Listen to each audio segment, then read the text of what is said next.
Today, we're going to be talking about KYC and post-ICO cybersecurity. Who knows what this actually means? Who has a rough idea of this actually means? Okay, there's a pretty good understanding, it feels, in the room, which is why you're attracted to be here. So I am, first, really excited to hear from the speakers the depth of knowledge that they've accumulated and learning that we'll bring up here. So let's get straight into it. So you're here at Fusion, and have you been here at Fusion before? Yeah, you kind of know what we are. So we are an accelerator started as to help startups, entrepreneurial ventures from corporations and also independent entrepreneurs to build startups in the space of fintech. And then we expanded in the area of PropTech, smart city, and digital health and IoT. We've been doing that for the last 3 years. We now have roughly 50 companies in our portfolio, of which 11 are blockchain companies. And this is only going to be increasing. We're seeing an incredible amount of blockchain companies that are coming here in Geneva, but in general Switzerland, to build their businesses. And that's really exciting. As I like to say, Switzerland is in a tremendous place and opportunity to really lead on blockchain and be able to push on the wave of developing really this industry. And it's really exciting to be here at this time. So welcome, thanks for coming. As the name of the event or the series says, ICOs are a big thing. In 2017 was officially the year of ICOs. It was the time where a few people talk about bubbles, but certainly a lot of people talk about ICOs. Even my mom asked me about ICOs these days. And we saw, in fact, in Switzerland, we were lucky to see extremely successful ICOs and some of the biggest ICOs that have been run over in 2017. Even in this region, one of the ones that just closed raised $50 million. I'm sure you all heard of. And so that really creates a lot of interest from public, a lot of interest from entrepreneurs, a lot of interest from corporates, but also a lot of interest for regulators. If money are raised, where is the money going? What is it raised for? And for those of you who have been in the business of building ventures and startups, you know that traditionally there is an industry of venture capital where people do due diligence and there's processes, etc., that have been existing for the last 80 years.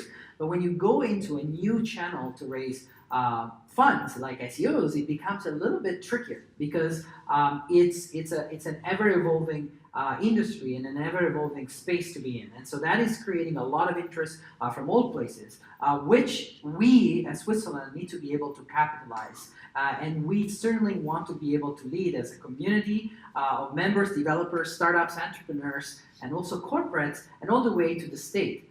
So for that reason, we started looking around at, not only in Geneva, but actually on a Swiss level initiative. As we started working with the communities and the members that are driving communities around blockchain, we started seeing very interesting things happening at a corporate level. So who has ever heard of this consortium built around commodity, right? So this consortium was built, there's actually many more members than this, built around the idea of revolutionizing or innovating on the commodity trading and building commodity trading platforms. And Geneva is, world famous for being the center of the world when it comes to commodity. So when something like blockchain starts touching a very large industry like commodity, everybody starts talking even more. And so we were approached and discussed with some of the companies that you see behind here around the general lack of spread knowledge and sharing. So there is a lot of talk among the members of the community, between developers, between startups, etc. But there wasn't necessarily a big platform to be sharing this. And that's the reason why, together with the leads of the community, which I'm going to introduce in a second, events and series like this ICOChain were actually created to share knowledge. But we realized that even within it, there was still a lack of spread of knowledge, not only in Geneva, but across what's happening in Lausanne, what's happening in Zurich, in Zug, in Bern, and whatnot. And so that is the reason why, as we started talking with the community, corporate, startups, developers, and even the state of Geneva, who's actually trying to innovate and pushing initiatives and testing around blockchain and KYC and identity, we realized it was probably the right time speaking with everyone from this location to try and consolidate, come together as one community and start sharing this knowledge and building a platform for open distribution of this knowledge so that Switzerland itself could advance in the building of knowledge around blockchain. And it wouldn't be because the concept of blockchain is decentralization, then we go decentralized and we try to build this community of shared knowledge across Switzerland that will attract even better entrepreneurs and great companies and great people to come here and build their businesses. And this will just be a great catalyst also for the community and the economy and whatnot. And that is the reason why we basically came together and built this association. It's called the Swiss Blockchain Association. By definition, it's Swiss, it's open, and the objective is to, number one, enable the community to share best practices, to educate, and to really build what can be the technological framework, but also the legal frameworks to advance the blockchain community in Switzerland altogether. Since we started with this idea, we actually have members coming from all places in Switzerland, from Geneva to Lausanne to Lyon, Morges, Zurich, Bern, and just today, excited to announce that UBS, in fact, is joining the Swiss Blockchain Association from Zurich. We have members from there. We were talking with them just today, and together with them, companies like Société Générale and Investis and Swisscard, Nostuking Wealth Management, Mobilier, and this is why are corporations actually caring about this? Why do they want to be involved? The primary objective is really that what blockchain is built by people who are building their startups, they're building the technology and whatnot. But corporations understand that the only way that they can advance is really understanding what's behind this. How can I apply it to our business? How can we innovate? And so the idea of this open platform with the association is to actually be the bridge of funneling all the knowledge that gets built at a community level, but also getting the top-down basically perspective of what corporations are looking at, what's interesting. And then the combination of these two will hopefully yield better value for the whole blockchain community across Switzerland and attract even more bright people to come to Switzerland and continue developing. So with that, I will invite anyone who's already, if you're here, it means that you are very deeply interested about hearing about blockchain, but also contributing. And so the objective of the community is, if you are interested in contributing to the community in knowledge, sharing, and learning, then by default you can apply to become a member of the community. And so I encourage you all to do so. We'd really appreciate to have you all on board. And like we said, we're already starting to go out across Switzerland with more places and more members joining as we speak. In parallel to this, there's another element, which is what's been happening within Fusion, which is the place where you're in, is, as I said before, over the last, even the last 15 months, we've seen an incredible amount at Fusion of blockchain activity. Blockchain startups, blockchain entrepreneurs, blockchain events, ICO-related topics, and so on. And so we decided to centralize, from a Fusion perspective, the knowledge around blockchain in what we define as the Blockchain Lab, which was also announced last week, with the objective to help entrepreneurs and ventures, even within the corporate space, to basically build new products, create educational programs as well. And so one of the things that was announced last week, not by myself, but by Etienne, is the idea that we're going to build a school to educate with programs, people that want to learn about blockchain, both on the development side and the commercial side and whatnot, and equally also build products. And we're already working with a number of startups and corporates to do this from a Fusion Blockchain Lab perspective. So with that, if you are interested, curious about the Swiss Blockchain Association, you come talk to me. If you want to curious about Blockchain Lab and Fusion perspective, you go talk to Jean-Etienne, who's at the back there of the room. And that's just to give you a little bit of context of what's been happening here for just even the last weeks.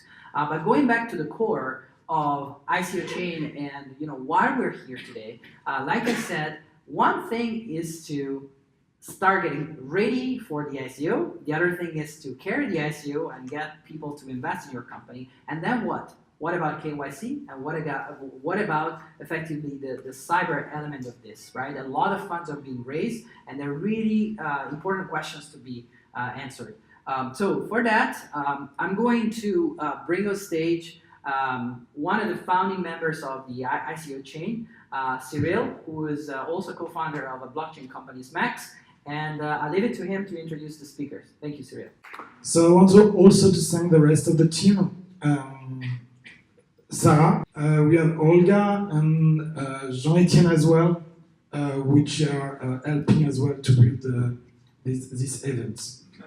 So tonight we have two amazing speakers. We have Giuseppe Scordino, and we have Jeremy Matos. So Giuseppe will talk to us about the basics of AML and KYC, and also the business of his company. And then we'll have Jeremy, and the second part will talk about Post-ICO security, the so-called the Empire Strike Back. So now I'm inviting on stage Giuseppe. Thanks, ICOChain organization and Fusion for hosting me here. A little bit of introduction, who I am, what we are doing. I'm Giuseppe Scordino, as Cyril said. I'm in charge of the business strategy development at Tribelabs. We are a company based in Malta, but we have a business development office here in Geneva, because as I said, this is really the place to be for blockchain. And what we are doing, we are a marketplace for selling and buying advertising with very unique features. So mainly, we give back control to people about the internet, so everyone can choose if the publisher deserves to be in our network or not. And we reward people for data sharing, because we strongly believe that a marketplace of advertising without data worth nothing. No? So mainly this is what we do. And at the end of the story, we have also a very unique feature, that is we are building the first blockchain for marketing needs. So what about KYC and AML? Who heard about it before? Okay, so quite a lot of people. Maybe it's not the most exciting topic for an ICO, but it's very, very important and very, very critical, because a lot of scam is out there, and more startups and ICO are getting regulated. So KYC stands for Know Your Customer. Mainly, you need to know all the people you are doing business with. It's quite a common practice. Maybe you went to the bank, you open an account, and you have filled out the form of the KYC without even knowing about it.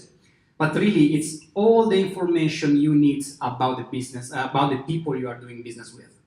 So who needs to enforce the KYC? It's you, right? Banking are doing it, but also regulated company are the one in charge of doing it. So it's mainly your own responsibility. What is becoming a little bit more messy is where does apply? Everywhere. But you have very different legislation, very different level of KYC information to be required. So what I did for you is, maybe you can note down this kycmap.com. It's quite a useful link, because you can see worldwide what are the main regulations that are applying in every jurisdiction. Okay, so quite good to know. Second step of the KYC mainly is a unique process, but you can see it in two steps. So first, you collect all the information about your customer. Okay, you verify that they are correct. After that, you need to really screen them to make sure they are not people that are exposed. Okay, they are not belonging to sanction list, because in that case you need to refuse them. Okay, so AML stands for anti-money launderers. There are a list of that is called PEPs and sanction list worldwide again, and you need to check all of them again. If to check or not a person, again, it's really a matter of which legislation you are applying. No? Threshold on AML threshold about Switzerland are different than Malta, are different than US, and so on. So again, it's you that need to study a little bit around. You need to understand who is your audience, who is your customer, who you want to reach, and at the end of the story, try to apply the one that best suits you. Okay? So where it applies, again, this is much more difficult than the KYC, because the AML thresholds are varying a lot from country to country. For example, here in Switzerland, there is not that much, it's very regulated, but when it comes to AML thresholds, Usually you pick and choose 5,000, but not because it's written everywhere, right? It's just because it's a rule of thumb. In our case, what we have done, we are both in Switzerland and Malta. We have compared the two. We applied the Malta gambling regulation, that is 2,330 euro, so very much regulated. It's much stricter than the Swiss one, so in that case we decided to apply the one that at least is putting us much more on the safe side. So coming back to ICO, why KYC is crucial. So everyone is saying, okay, why you need a KYC? You were used to just send money from an Ethereum address to another without even asking why. So what's there?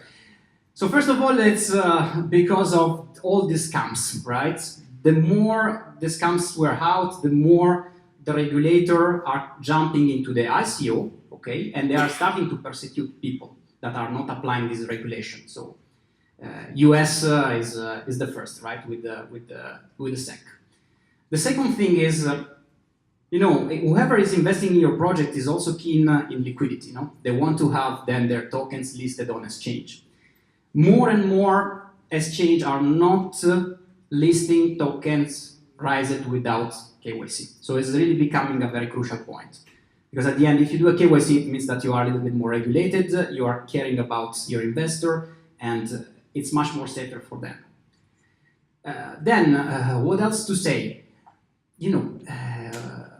Fines. Again, SEC, SEC, if you are looking at US, SEC can really give fines to you. Why not? They did it already. They have frozen several funds. And, having a KYC is giving credibility to your project because it's a very time-consuming activity. It's an expensive activity. You know all of them. You refuse the one that are trying to do anti-money laundering. So really, in terms of credibility, is giving a lot to your project. And then what else? Nobody wants to be persecuted by US, right? It's still a big fiat market. So and they are the very first jumping in this. So try to follow also that. So what an ICO should do? Mainly needs to do what he calls ICOChain, so it's online, right? So you need to be compliant with all this regulation. It's up to you how much you want to go deeper, okay? But my really advice is let's try to make it regulated. So a little bit a windows on Switzerland, since we are in Switzerland. So FINMA is working a lot on regulation, okay? So they are giving some guidance, okay, on what should be the minimum criteria to follow when you are doing a KYC. So first of all, you need to make sure your token is not a security. What does it mean? So it's not giving rights, it's not giving dividends, because if it is a security, then you need a specific license for that. So very first things, make sure that your token is not a security. The second thing, at least you need to collect this information. So full name, email, date of birth, nationality, the telephone is optional. But the idea is at least you need to have this minimum set of information for each single person that is registering that want to contribute to your project. Okay? And after that, of course, you need to cross those names with the list, the PEP list and the sanction list, to make sure that you don't have people that don't want to, that mainly are exposed. And what's the risk? That maybe if one of them is exposed and you have an audit, then the whole project is sinking. Okay? So, what you need to do as well is to check how much people are contributing, because there are different levels of anti-money laundering check. And this again, in Malta we apply the 2,300, if you go Switzerland it's 5,000, if you go in another country it's even more. It's really up to you how much you want to be granular. The more you are compliant, right? And for example, if you are over 2,300, you will be asked also another form to tell from where your funds are coming. No? So there are different levels of check that you do. Another chapter that is really good to mention is USA. You can see more and more that a lot of projects say US residents cannot participate in this project, right? Unless they are accredited investor. This is the usual sentence. Why? Because mainly if you go to the SEC website, the government one, there are a lot of guidelines from SEC that you need to be compliant. Mainly what is saying SEC? That normal people, right, that they don't know that much about investing, about money contribution, volatility of the market, they are too much exposed. They are really too much exposed to invest in such kind of projects. So the government want to protect them. So this is mainly the reasoning behind. Instead, if you are an accredited investor, and we will see shortly what does it means that you earn enough money, you are seasoned enough to understand the risk of this project, and therefore you can participate. So I just stated here the rule 501 of the Security Act that mainly say that you are an accredited investor if at least you have 1 million net worth, excluding your first house, or your income is 200K if you are a single person, or 300K in case you and your wife are earning together. So if these two criteria, one of the two, is satisfied, then you are an accredited investor, and in that case, you will be able to participate to the project. And in that case, SEC is completely okay with this. So you need to do this additional check for US. Now, this is my humble opinion, but just what I think is the best practice to do. So first of all, you need to have a law firm, especially a law firm in the same country where the company is established, because you need first to be compliant with this law, right? So this is very cool, and it's quite difficult because not all the lawyers know about the crypto space, the crypto regulation, so you need to look for it quite in advance. The second thing is really try to understand where you want to market your project, right? You need to do anyway because you need to run marketing campaign. So you need to know if your focus is Switzerland, US, China, Australia, whatever. And according to that, look at all this regulation and try to understand which one is the strictest one, just to be on the safe side. If you are in doubt, I should integrate this country or not, leave it away and wait for your law firm to do the due diligence and really understand if you can take it or not. You have time. Don't rush because then you have problem. The thing that at the end it's good to know is how much a single person has contributed. Not the single transaction, but all of them. Because I can give 100 euro and then give other 200 euro and then 1,000, right? And this is happening. This is happening several times that people are doing very low transaction to avoid the anti-money laundering check. And are just doing these tricks, right? So what you need to do is like wait at the end, understand how much the single person has contributed, and then do the check that you want to have on the total amount. So this is quite important. Another thing that a lot of people are doing, trying to trick, is that they do multiple registration, maybe with different email. But they are the same person, right? In a way that they don't reach the threshold amount to have the anti-money laundering check, and actually they are trying to trick you.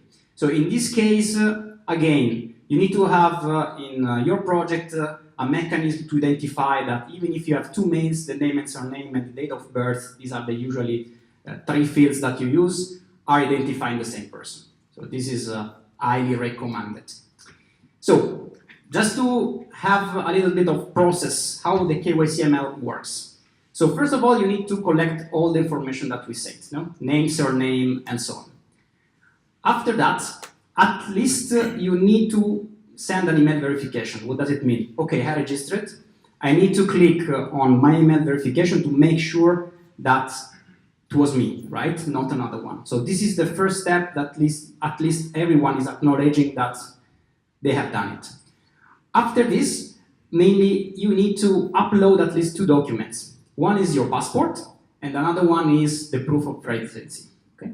So the passport, of course, with the picture and all your data, because you need to match with the one of the form, and the proof of residency, because of course maybe you are an Italian citizen, but you are living in the US, and again, you have the same problem, because not just citizenship, but also resident.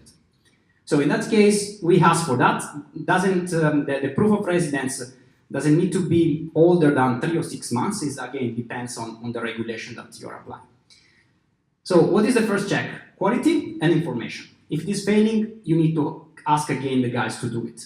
If it is succeeding, so quality okay and information are good, at the end of this day, as I said, you need to check how much money they are giving to you, because according to that, you can have different level of check on the anti-money laundering. Okay? So the first is if it is below the threshold, then what you do is just check the name against the sanction list. If it is okay, KYC is over. If it is not, then the people is banned. So meaning you cannot participate to the project.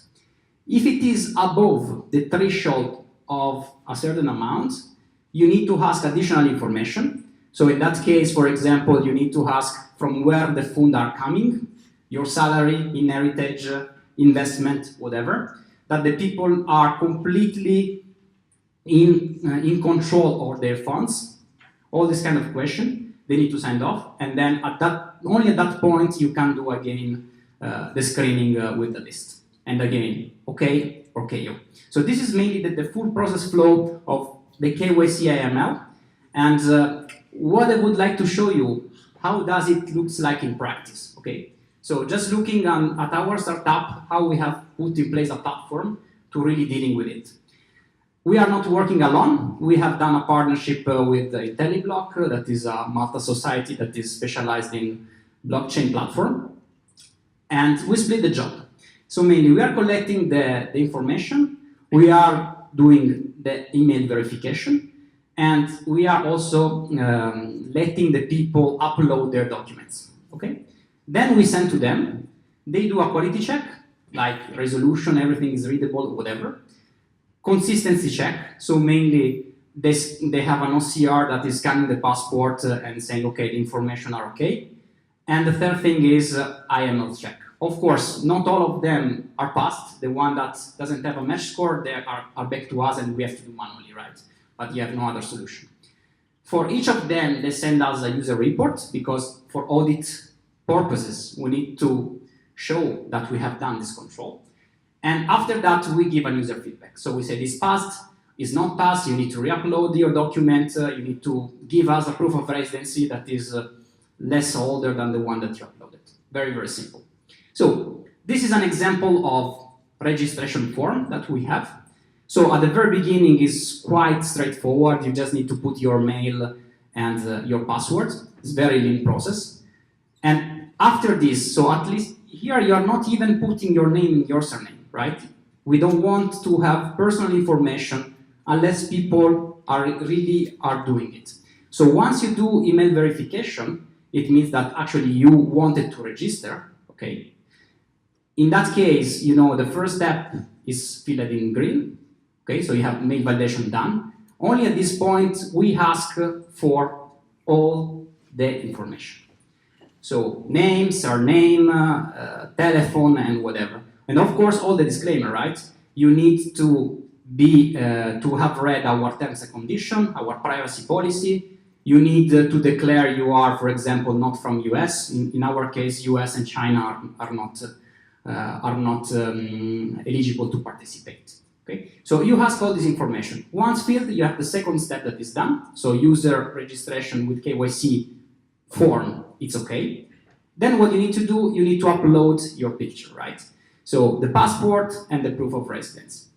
Okay. Of course, we have even the back because in some countries you can even upload an ID card and like the expiring date is on the back. So we always give the possibility to have front and back. Once you upload the two, right, you can see that there is a kind of yellow triangle because in this specific moment we send all this data to our company to do all the verification. Okay. And again, if it is succeed, then we give the user feedback okay.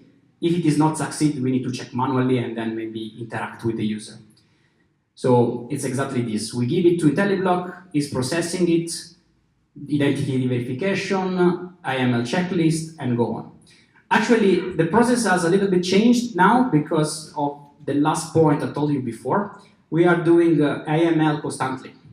So, because maybe, as I said, you have done maybe just one transaction that is below the threshold, and your ML is green. But maybe tomorrow you do another one, and then the threshold is over again. So we are doing it constantly. So at the end, the final IML list will be just at the end of the project. So that was all on my side, just really basics, but I want really to show you how it works in real life. We are really starting in 23 days. So our whitelist will close in February 5. So if you want to test our platform and see how it is working, you are welcome. So thank you very much again. Okay, so yeah. Good evening, everybody. Just maybe, did some of you were there 2 months ago when we discussed about cybersecurity and there was Najib here? Yeah. Okay, you still came back, so you were not that afraid. That's good. So yes, so what we will discuss tonight, first I'll make a quick recap of this session, and then we will discuss about what I call post-ICO activities, and I consider because many ICOs now do KYC after they raise fund, because they don't know how much they will have in the end, so they prefer waiting the end, and then kicking people out or not. And so with that, we will see that, when the ICO is over, when you raise fund, you're still at a really, really high risk level. Of course, you raise lots of money, so you have to keep that safe. But we will see also that KYC can be used as an attack vector, and is currently used as an attack vector. Something people tend to forget also, you will be generating tokens. So you are somehow printing money, and you have to distribute it safely. So it's yet another security challenge. And then, as we discussed a little, you also have to get approved by the exchanges if you want your token to have some value. And to do so, you mean to be clean from a security point of view. So a few words about myself. I used to be a developer coding for security solution in the area. Now I work for my own company, so I'm not doing an ICO myself. I'm giving advice on security in general and blockchain lately. For those who want to follow me, securing apps on Twitter. Okay, first a recap. So you want to start an ICO when you will be raising funds. For sure, people will try to take your money or take the money of your contributors. So for that, Najib presented a few best practices. It was somehow frightening, but to sum up, if you follow those advice, you can raise those millions quite safely. So first rule, don't use just password. Put two-factor authentication everywhere. For your fund, for your server, for your domain name, for your emails, whatever. Otherwise, people will be after your password, and that would be game over. It's really strong advice to have a different unique address per contributor from a security point of view, and from a KYC point of view, of course, you need that. Otherwise, it's super difficult to track funds. Also, you have to harden your wallets because lots of money is going to land into them. So either activate multi-signature so that you're sure that at least 2 or 3 people of your team are moving money out, and it's not just a hacker doing it by himself. Or if you can, put money in cold storage, so basically unplug it from the internet and keep that safe. And something that's really, really important, because you have so much work when you're doing an ICO, use your community, people that really support you, as a monitoring tool, because they will see that there has been a fake website, there are fake profiles on LinkedIn, Telegram, or whatever, and they will report you that. So really, bring them in the loop and they can help you a lot. Okay, so now let's suppose this ICO was a great success, you just raised millions. So you celebrate. Hopefully you didn't see any security incidents or everything is fine, but you are really, really, really tired. I have several ICOs and it's really tiring. So another life would be sleep before starting the ICO. And you'll see that just after that, you have so many new friends. Especially when the newspaper just keep talking about you. So you just get contacted and whatever, and really so many contacts. So it's really difficult to identify phishing attempts at that time because you have journalists and whatever, and of course you want to talk to them. And yeah, so it's tough for that. And so clearly what it means for me, you are, just after the ICO, you are even a better target for hackers. Because they know you have the money, they know you are going to generate token, and they know you are tired, and you can handle all the PR stuff. So it's better plan for them to fight. So that's why I call that the Empire Strikes Back. Because it's really there that, from what I see, almost on a daily basis, where people do really try. So maybe you noticed there has been less famous hacking attempts during ICOs, where people just change a contribution address or whatever. Yes, hackers realize that discretion is better, rather steal tokens than steal bitcoins. Because why? Yeah, because you have made an ICO, you realize that millions of your tokens have been stolen. Do you want to tell that to the press? Do you have to tell that? Not really. So it's not because we talk less about it that it doesn't happen anymore. Yes, sure, there are best practices during the ICO, but after it's really where hackers are moving now. So first things you have to do, of course, like said Najib, keep your phone safe. Something that I found really surprising, disappointing, pathetic. There are big companies providing you safe storage for your Bitcoin, Ether, and whatever on the internet. So connected wallets, and they say they have super safe procedures and they have multi-signature. So to make sure that only below this amount and from this IP and 2 of your team members have to validate that. But many of their implementations, if you are the administrator, you can just deactivate the threshold and the protection. So you are the administrator, you didn't put 2-factor authentication, someone steals your password, or the multi-signature is totally useless. And when you report that to the support of those security providers, they just, hey, yeah, maybe we should put that in the roadmap. So please check where you put your phone that multi-signature is really a real one, and that it's not really easy to deactivate it. Okay, so now KYC, well, so before, I'm not a lawyer, I won't talk too much about it, but you have to do it for legal reasons. That's it. And what's really the consequence? You will have to give back money to some contributors that don't pass the KYC and email check. So that means what? It's yet another opportunity to steal money.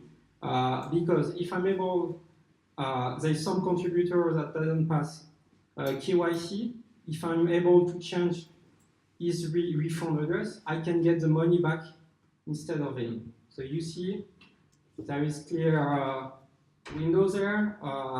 You can just send back the money to the originating address because many people send money from exchanges. And so the address is from the exchange, it's not from the real contributor. So you cannot just give back the money to the originating address. So you have to ask the person that failed KYC, hey, where should I give back money? So you see there is an opportunity here for hacking also, especially because people that fail KYC, it's for big amounts. So it's really a good way to target big amounts and to try to steal Bitcoins. So now let's take a step back on KYC. So for me, it's just technical guy, so it's really an identity management process. So what we try to do, we try to achieve some link between 3 things. The sending address, which can be from an exchange or whatever, the identity of the contributor, and the address that will be receiving the tokens. So most of the time it will be an Ethereum address with this standard. So 3 elements, and we want to make sure that it's only one person behind those 3 elements. And so how it's done in practice most of the time? Well, as we've seen, for example, you have a self-service web portal where a contributor creates his own account, which is yet another information that I will call G. This address can be retrieved easily from the blockchain because you have decided to give a unique address per contributor, so you know where which address has been sending money there. So somehow A and D are strongly linked.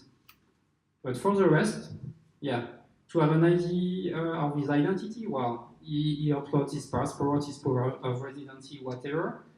And for the receiving address, yeah, he has to type in manually or whatever. And you cross fingers that the your account of your web self-service portal is doing a strong link between those elements. We'll see afterwards that it's easy to cheat. Okay, so now specifically the security challenges for your KYC, things I saw in practice.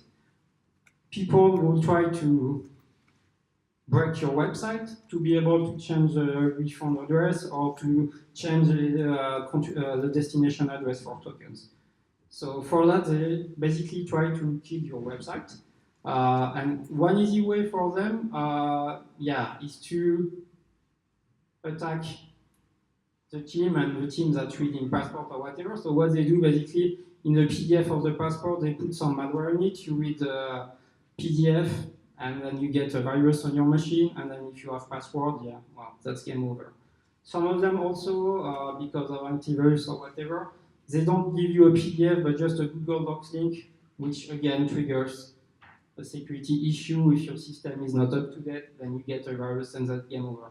And some of them, what they do, they just, I've seen it, send you, for example, a 10 gigabyte picture of Mickey Mouse. And it really kills your server. And then your server is done, and then what they do, they go to social networks and whatever, saying that, hey, there is some attack going, whatever, there is a backup site at another address. And there they fish people, and that's it. So if you want to avoid that, either you're brave, you do it yourself, and you make sure that you only accept plain stupid pictures like JPEG, and you really check the size when you receive on your server or whatever, so that's really important. But what most do is somehow they outsource it to an external company, and my advice for would be really, let them do the upload of passports and whatever, and don't bother with that. They will just send you the name of the user in the passport. Okay, but now worse. As I said, what hackers are after now, they want to really modify the receiving address for the tokens. So for that, they have two main strategies they apply on a daily basis. First, they will try to phish your contributors. So your contributors, they have created an account on your website. They've uploaded their passport, maybe, and whatever, given their birthday, said they were not US citizen, blah, blah, blah, blah, blah, blah. And then at the end of the ICO, you decide that you do KYC at that point and that they have to upload some documents and that they have to do some extra validation steps or whatever.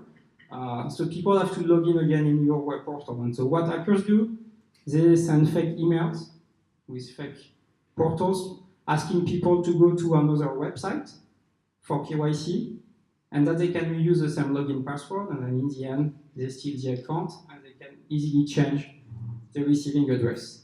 So in the end, your contributors send money to you, but you never get the token. So, an easy solution for that, you can decide to confirm everything by email. So meaning what? Each time the destination address is provided, you send an email to a user, and he has to click on the link, and he has to approve this modification before the new address is valid. And then with that, well, a hacker cannot change an address without being detected. But for that, I also saw it happening, and it was totally useless in the end. If you can change the email address in your portal, that's game over, because the original user will never receive the email. So be careful and make sure if you base the security on the email, on email confirmation, that email cannot be changed, otherwise it's totally useless, and I see it too often. Okay, now let's be a bit provocative. So we've discussed about KYC, but is it really useful? Yeah, from a legal point of view, sure. From a trust point of view, you have to do it.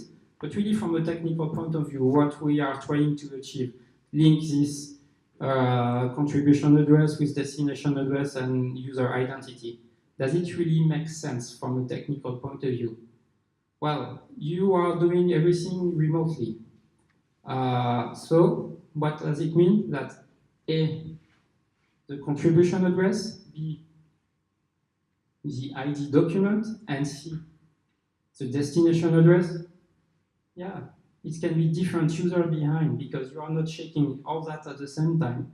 So I can scan the passport of my mother and give the destination address of a friend, and it's gonna work, no? The only thing we have to do, we have to somehow share the account we have on this portal, and then that's it. So from that, doing KYC, yeah, if people want to cheat, they will cheat. So if you are making an ICO, you can't say for sure that those are your contributors. You don't really know them. Especially if some people know they will fail AML, well, they will just ask for someone else's ID and it will go through. So if we wanted to make something more robust, well, first we need some physical security at one point, and we need to be checking those three information at the same time in the physical world. So how could it be done? So for example, you have to go to an office, really like when you go to your bank, there's someone in front of you who is asking for the passport, and he's looking if the passport is real, and if it's really you on the picture, and he's looking at you. So now there is a strong link first between you and the passport, because it's in the physical world. And then now you want to be sure that A, the contribution address is yours. So this officer could ask you, hey, okay, so now send money there. And then you prove me that you own this address, because money has been sent here from this address, so it's really yours. And same thing for the receiving address. I say, okay, prove me that when I will send tokens, this address is yours. Well, you have to show that you have to have some money in this receiving address, and again, make another payment to prove, hey, it's me behind, so it's really mine. I'm not bluffing. Okay, so you see that if you want to do real KYC, as banks do, it really gets expensive, and you need to physically see people, and you need to trust this officer. And yet, even if you do that, it's not a traditional bank account. Behind you have wallets, and behind wallets, what is controlling a wallet? It's a private key. I've seen that, especially let's say in the underground world, when people don't want to get tracked on the Bitcoin blockchain. Either they know somehow, people from Silk Road and whatever, you can track Bitcoin transaction, and if you are not really careful, people can guess who you are, because at some point you buy some goods on the physical world. So now, what people do when they want to stay totally transparent, they resell wallets. So basically what they do, they say, okay, you can see in the blockchain, in this wallet, there is 1 Bitcoin. I sell you the private key. You can easily check it because there is a public key which is public. I show you the private key, you can do the math and check it's really this private key, and then you can buy it. The only thing you have to do, you have to convince him that you did not make a copy of this private key and you will not use it anymore. When it's mafia, they have strong incentive that you don't use the private key you sell. That's it. So really, even if you do all that, in the end, it can be like someone honest here, and in the end, he's selling his private key to someone that's on the AML list. And in the end, who is owning the tokens? Some terrorist or whatever, and you don't know, and you can't know by definition, because it's just a private key which can be printed on a small piece of paper. So in the end, for me, KYC With cryptocurrency, yeah, you can forget. And then that's it. But you have to do it. This is compliance.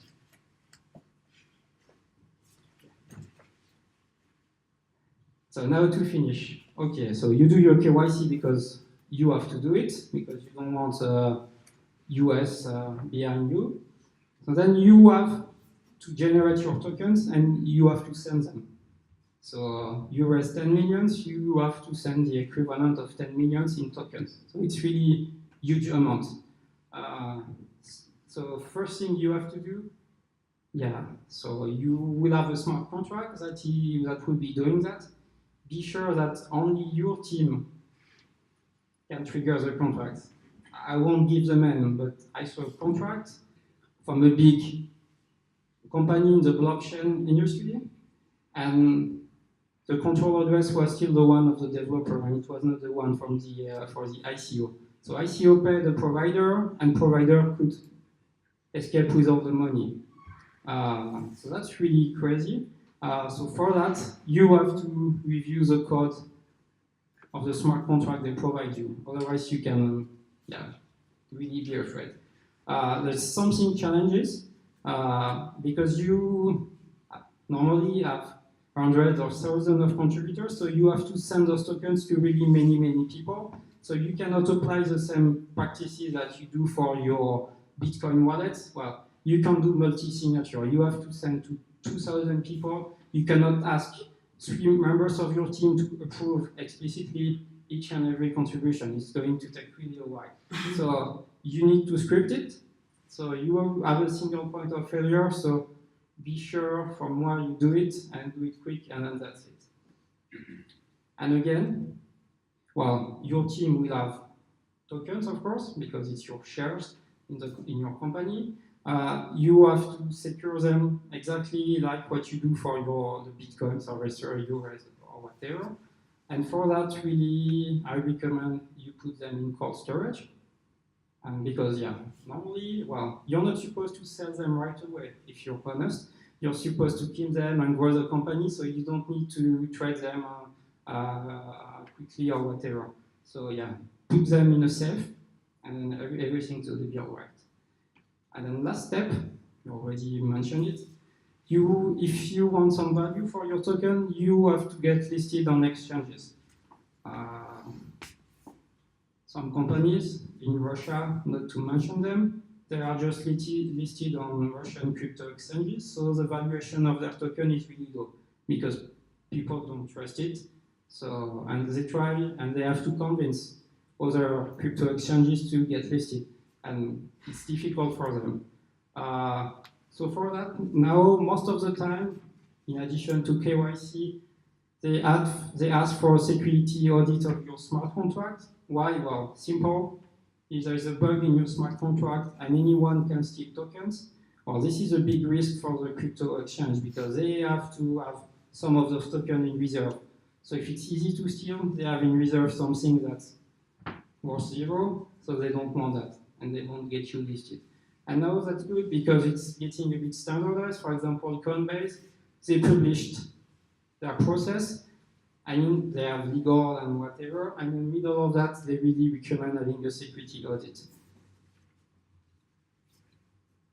Okay, so I hope you are not too frightened this time, but please, after your ICO, keep careful as long as you haven't distributed your tokens, because now people are after you during this phase. There are best practices, and if you stay focused and you apply them, there shouldn't be any big issue, but you cannot plan that after the end of the ICO. You cannot discover just before sending token that the smart contract some partner wrote for you is in fact owning your tokens, and you cannot do anything because it's already on the blockchain and you cannot edit it. So really, please plan that in advance, and then everything should be okay. So maybe there is someone from the audience that wants to start with one question. Thank you to both of you. As I was watching, and again, this is from somebody's eyes who's a little bit outside because I'm not a technical person, I'm just an entrepreneur, but still a lot of work.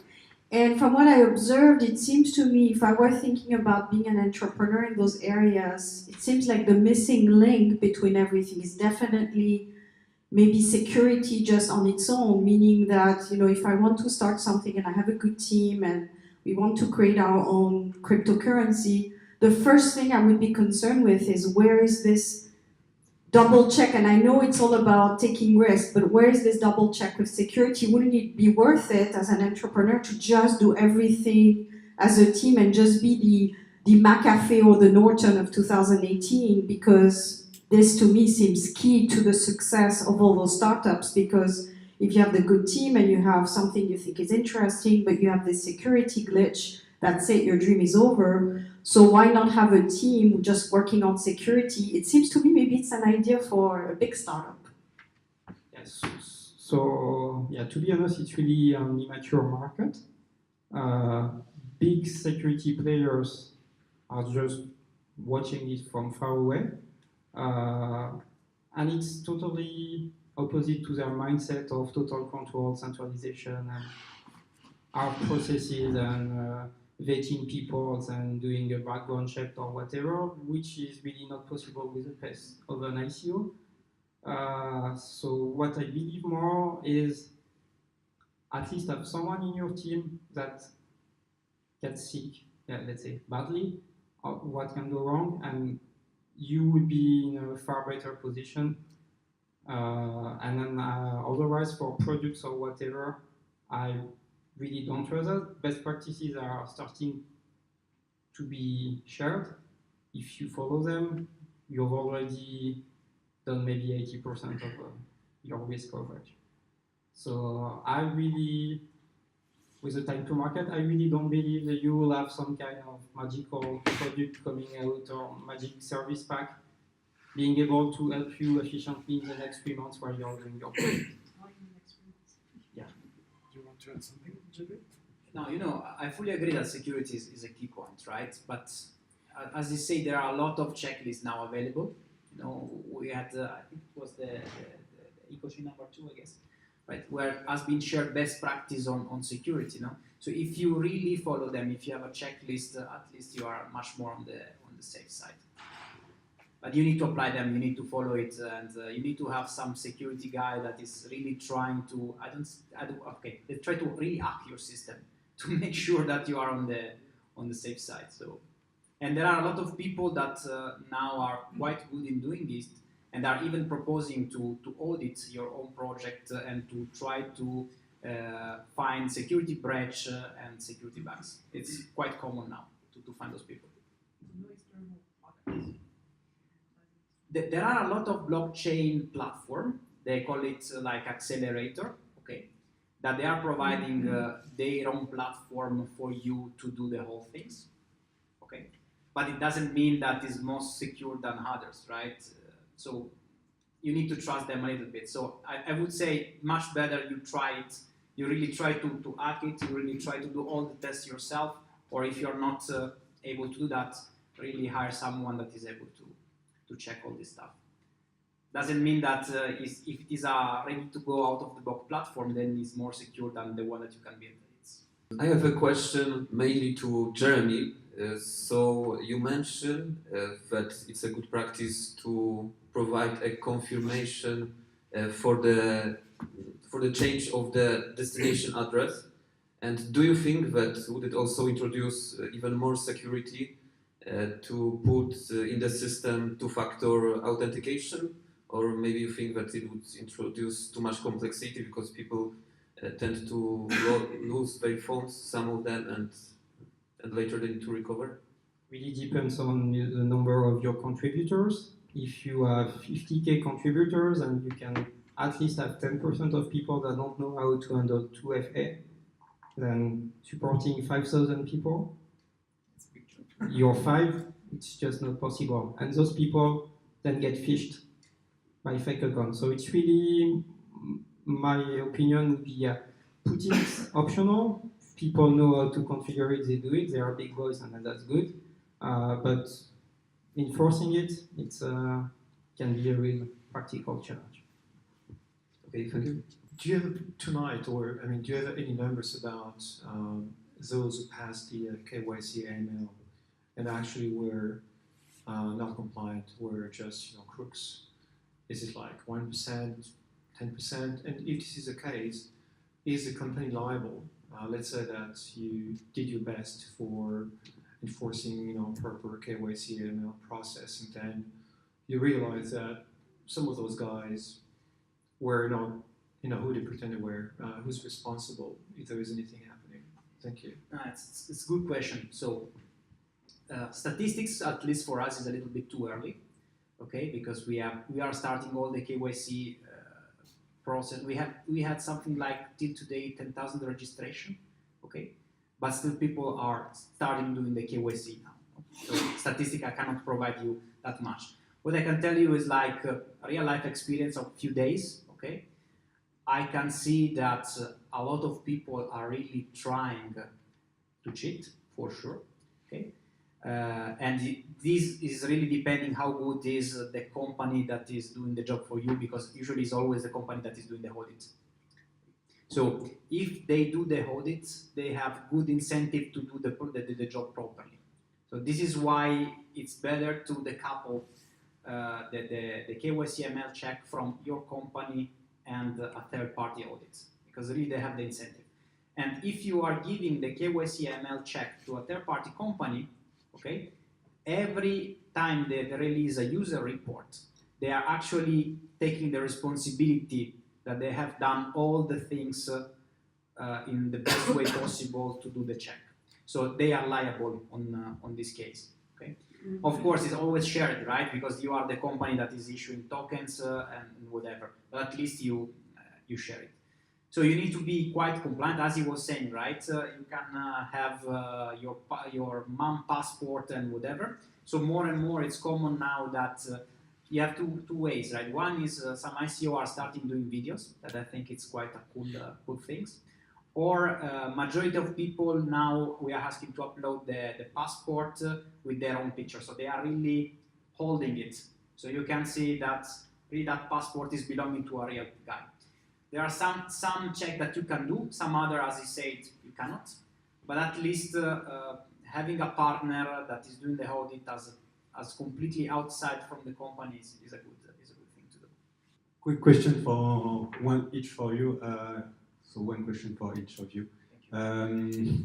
How much budget we need to think about for security audit and for KYC AML process? You go security, and I go the other one. So security, let's say to give you a figure, I would say roughly 5-10% of your IT budget. If you do it smartly, it should be enough. Then for KYC, depends on the third party. Yeah, no, I can give you some figures. It really depends how much you want to automatize, okay? Because usually if you want just to have a third-party company that is doing the AML check, so mainly checking again the FAT list and so on, you can roughly say that is $1 per user. A little bit less, a little bit more, it really depends who is doing that.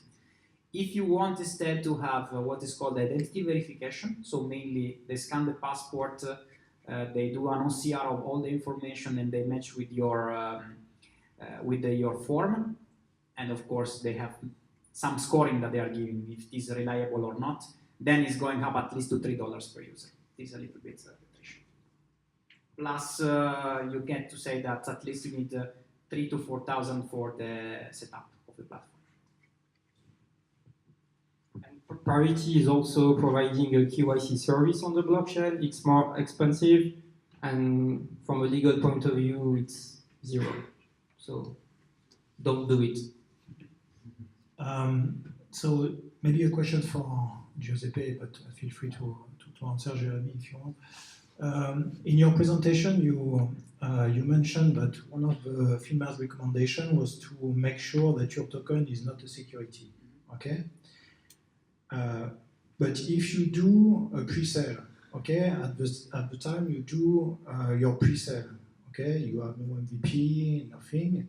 So, are you indeed a security at this time? Do you need to take additional measures for this? Or, because you you are not providing anything. So anybody investing at the pre-sale time and reselling your tokens during the ICO will effectively not use your token as a utility token, but just as a security. So, this is a fair question, right? Because there is not an answer for that, right? A lot of regulators are saying that whatever is the structure of your tokens is a security anyway. No. Yeah. No. That's true. That this is why SEC is giving these guidelines to prevent U.S. citizens to buy, right? So at least there are some identifiers that are really dividends, share, right to vote. At least these are few things that are highlighting, I would say that is for sure a security, right? And you can still do that, but if you want to do that, you need to have a specific license, and majority of countries doesn't even have a security crypto license, let's call like this. So the only thing that you can do is really getting a license, like a banking license, and so on. So this is the only thing that you can do. Then, if you at least you don't have those 3-4 identifiers that are not a security, it's still allowed to do it, but you need to be careful that there are more stricter regulators like US or China that can say no, it's still a security. So if you have people contributing from those countries and then they do an audit, or maybe in 4 months where your ICO is closed, there are rules out, you can be persecuted. This is really up to you. So in this case, what matters is the long-term, Yes. type of service you want to render with your token. Exactly. It's really, when I said if you have doubts in which country to admit or not, it's really linked to that. It's a question for Jeremy. Actually, there are lots of information on the net through communities to understand how to choose the right ICO and looked at very specific elements to know how to invest smartly. But for security, you explained to us, and I guess we all got that it was so important not to fail, but you don't want to have the wolf inside the company through a kind of a broken security expert. So what would be your advices and recommendation on how to identify as a security expert or a firm that would support the ICO? What do you need to look at very specifically? Well, first, the ICO should be totally transparent on their processes, and this should include what they do for security, so where they store funds, how do they check the smart contracts they're receiving, how they set up multi-signature or whatever. So it's really more, you should push and ask them, how do they do, how they plan that, and if they are not able to answer, it's they don't handle it. And then it's super risky. But it's really, for me, more communication, and if they communicate on it, then it's that they address it, and it should be fine. Maybe they're lying, but at least it seems to make sense. Then, of course, you can have lots of issues with insiders, with their teams, and so in the end, for you, what's the most important is to be able to read their smart contract. So if there's something that's really useful, try to be able to read it to see if there is no hidden backdoor or whatever. I have two questions, more from an investor perspective though. You mentioned earlier having the passport photo uploaded with the photo of your face as well. I've been in a few ICOs where they actually have you write something down like a timestamp when you took it. I mean, because I'm sure we all don't want to have a ton of photos of our passport with our face circulating around the web. So I was wondering if you thought how much value is there really on having that timestamp there, like having an additional piece of paper with the time or necessarily like what ICO it is that you're investing in, and how that compares to what you were also mentioning about having people go and verify their passports physically in person. And my second question was around DDoS attacks. I was going to participate in an ICO that was on the Neos blockchain recently, and right when they were doing it, the website suffered a pretty serious DDoS attack. People weren't able to invest, and it kind of flopped the whole ICO. So I was wondering if you had anything to say about DDoS attacks as well. You want to start? Please. Yeah, DDoS attacks. There it would be just an economic. an economics game. If let's say renting 10,000 machines on Amazon is rather cheap, rather compared to your hosting costs, then yeah, anyone can shut down your website. But if you have some decent hosting, it should somehow be the same price for someone trying to DDoS you than you to pay for the hosting. So they will use money trying to DDoS you. So you have to understand why they want to do that. So most of the time they do that so that you get into stress, so that they can divert people and they can fish them, or they really make your team tired, and then your team maybe bypasses some security procedures or loses common sense. Yeah. But if it's a competitor, another ICO that has a lot of money and that can spend 100K putting down your website because they don't want another token that's somehow competition with them, then you can't do anything. It's really easy to rent machines and you cannot stop it. The only thing you can do is just be aware that most of the time it's because people want to hack you and they are diverting you. So maybe a safe answer is just, shut down your website, communicate cleanly to the community that you're under attack, that you had some decent hosting plan, and that it's safer to wait and see what happens. Then regarding the passport, well, you know my answer. For me, it's bullshit. So yeah. So you're doing that just for legal reason. If people want to cheat, they are going to cheat. So you in the end, it was like DRM on music. It was just getting annoying normal users that were paying for that, and bad users would still bypass the system. So if you are too strict on some kind of security measures, such processes, people will find a way around, and you just upset with people. So maybe you lose contributors because of that, because they will file KYC because they didn't do it well, and then you have to refund them. So for me, it's more just put it in a third party, just do the minimal you have to do from a legal point of view, and then that's it. And just to answer your question about timestamp and whatever, it's really depend on your rules, right? I know that a lot of ICO are not even asking for a proof of address, for example.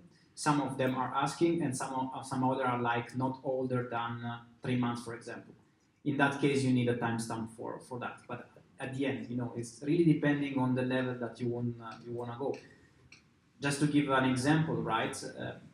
Again, if you are an Indian, right, you have they call it a voting card.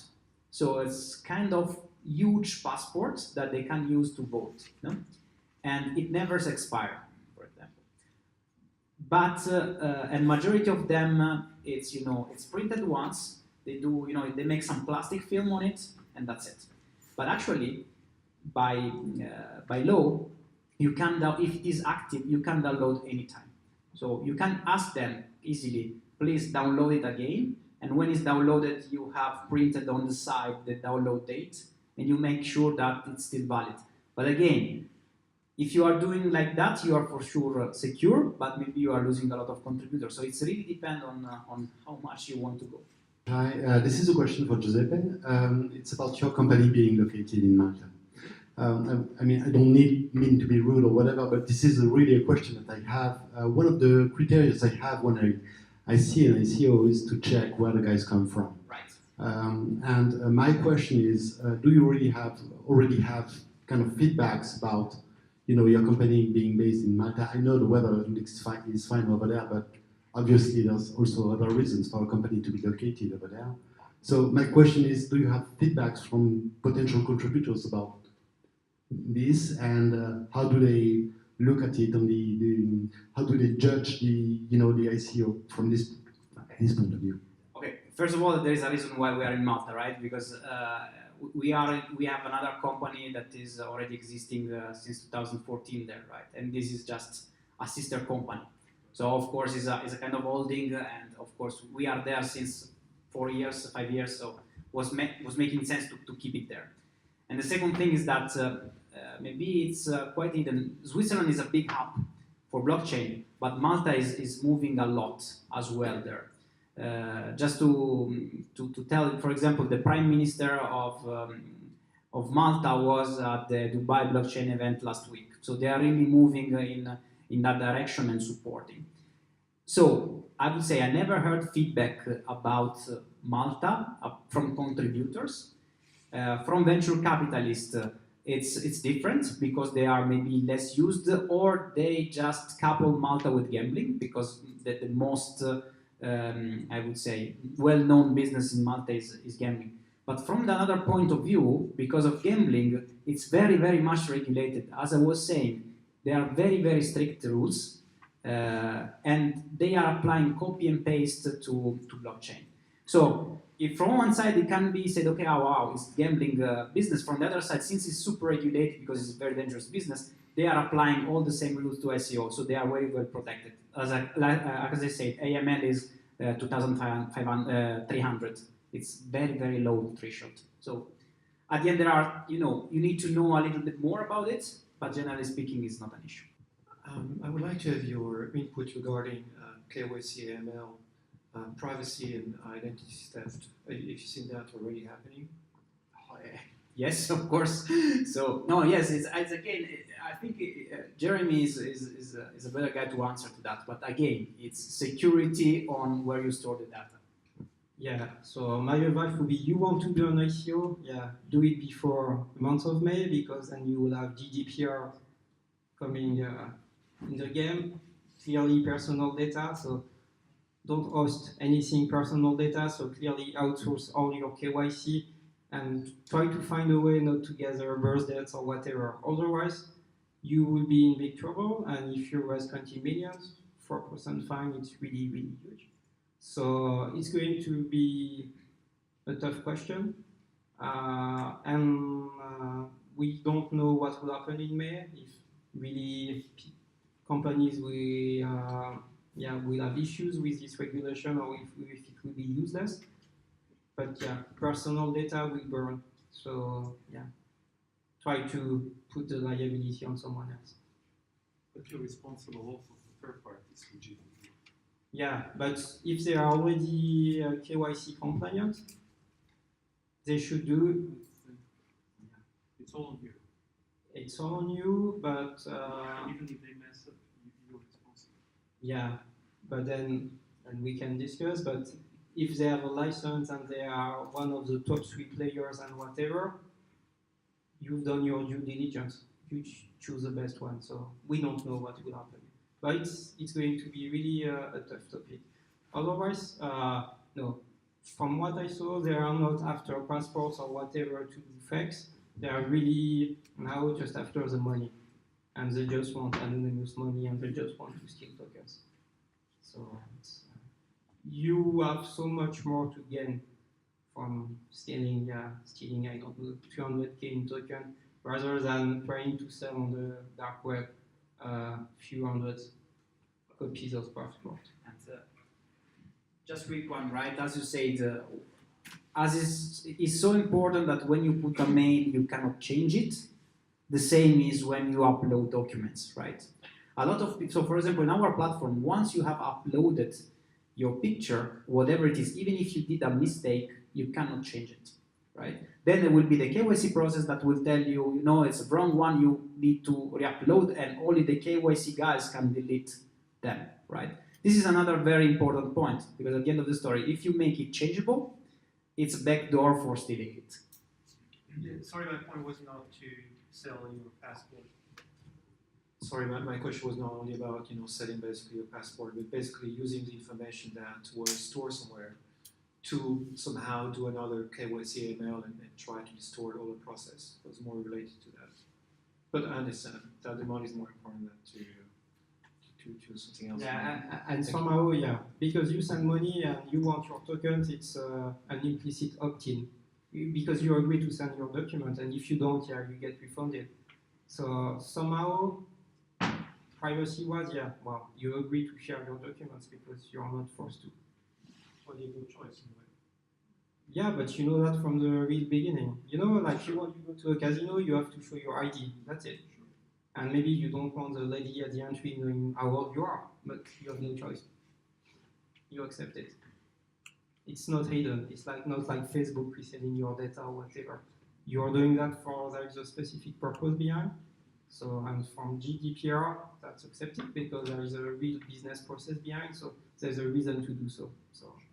I've heard a lot of investors from the US who are trying to invest on ICO, and they are using VPN to invest. What's your point or your insight? Tracking people based on their IP, yeah. Some people do it, but yeah, it's really easy to spoof. You can find cheap services on the web to do that. For example, you want to watch Netflix from whatever country, you pay $5 a month and you get it. So for me, it has no value, but yet it's considered personal data also. So let's say it's just a hint. If you have an IP from US, then yeah, you can decide to ban it directly.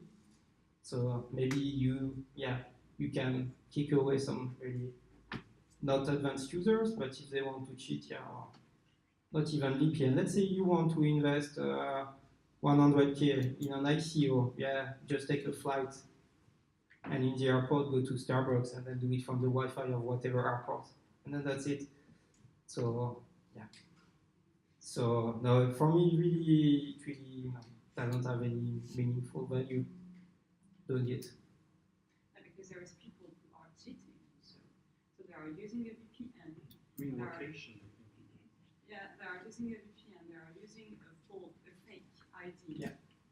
And, Or they have 2 passports, and they forget to tell you that they also have a US passport. But that KYC should be somehow finding it.